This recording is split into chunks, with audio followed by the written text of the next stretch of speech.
Jusqu'à 9h, Good Morning Business.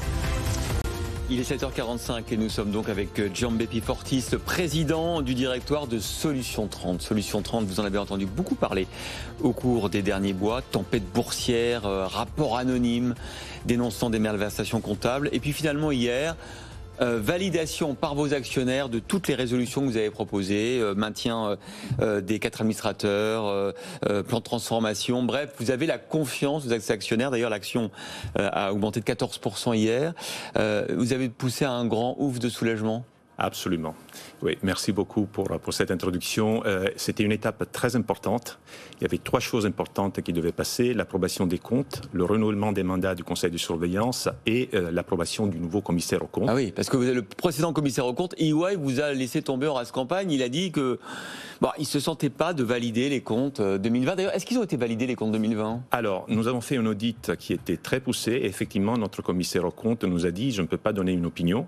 Je voulais juste revenir sur le premier sujet. Je veux remercier très chaleureusement tous mes actionnaires parce qu'ils sont venus, ils ont participé nombreux, ils nous ont soutenus. Donc ça, c'est très important de le dire.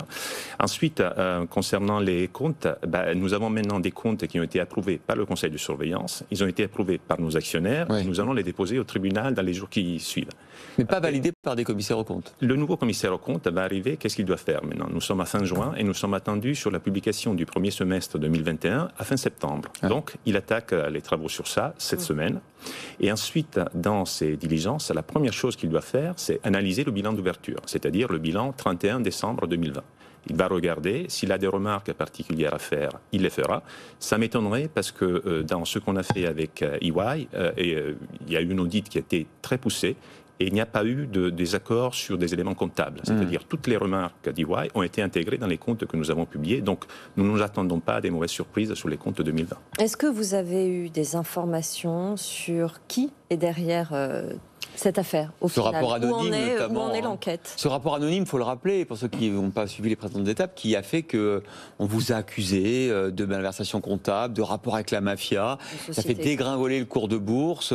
Ça vous a mis dans une situation vraiment très très préoccupante. Alors même qu'il faut quand même rappeler, vous avez des activités sur les réseaux optiques, sur les compteurs intelligents que les Français connaissent bien, Linky, vous êtes un des installateurs, et donc cette tempête financière et boursière qui vous est tombée dessus. Oui, je voulais rappeler que nous avons déposé 2 plaintes à l'AMF et également au parquet contre X pour manipulation de marché, et également une plainte pour diffamation. Et ce qui est important, c'est que cette affaire a commencé à l'été 2020. Avec une augmentation très significative de l'empreinte des titres Solutions 30 sur les mois de août, septembre, octobre. Et ensuite, le rapport anonyme est arrivé. Et c'est là que les shorts ont démarré. C'est la chose que nous avons dit aux régulateurs, parce que de notre point de vue, c'est quelque chose qui a été préparé. Voilà. Préparé donc de plusieurs mois avant le rapport anonyme. Tout à fait, quelques mois avant le rapport anonyme. Maintenant, il y a une enquête qui doit suivre son cours. On n'a pas d'informations particulières, ça prendra le temps nécessaire. Mais c'est important de vérifier comment cette affaire a été organisée. Et vous avez des suspicions sur le fonds américain Muddy Waters, qui lui a beaucoup shorté et qui est sorti maintenant, Oui, le fonds de Muddy Waters a shorté. Je pense qu'il ne faut pas parler de suspicion. Il faut que la justice fasse son travail et on verra bien qui a fait quoi et pourquoi. Mais au final, quel est le bilan de la casse par rapport à vos partenaires, par rapport à vos clients ? Alors, par rapport aux partenaires clients, il n'y a pas de casse. Alors ça aussi, c'est très important de le dire. Je veux remercier nos clients parce qu'ils nous ont soutenus, ils continuent à nous soutenir. Vous êtes avec la présidente d'Enedis il y a quelques jours. Elle était ici sur le plateau. Je le remercie beaucoup parce que Enedis nous soutient. Nous sommes un partenaire important pour Enedis. Ça se passe très bien avec eux. Et donc, ils nous ont soutenus. Et c'est la même chose pour nos employés et nos partenaires. Donc, je les remercie beaucoup. Ça n'a pas été une période facile, mais ils sont là, ils sont bien présents. Je veux dire que l'activité se porte bien, très bien. Nous sommes en train déjà en 2020, qui était une année quand même très particulière, nous avons fait 20% de croissance. Au premier trimestre 2021, à nouveau 20% de croissance environ.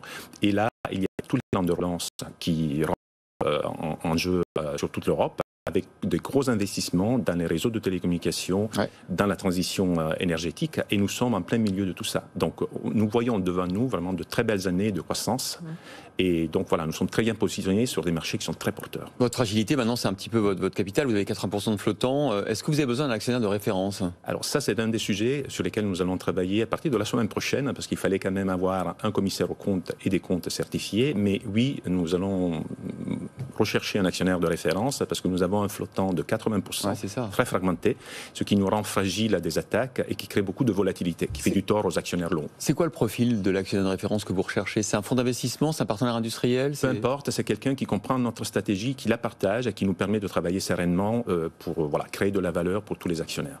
Bon, vous êtes quand même, j'imagine, soulagé un peu aujourd'hui? Très soulagé et je remercie beaucoup nos actionnaires. Ça a été dur?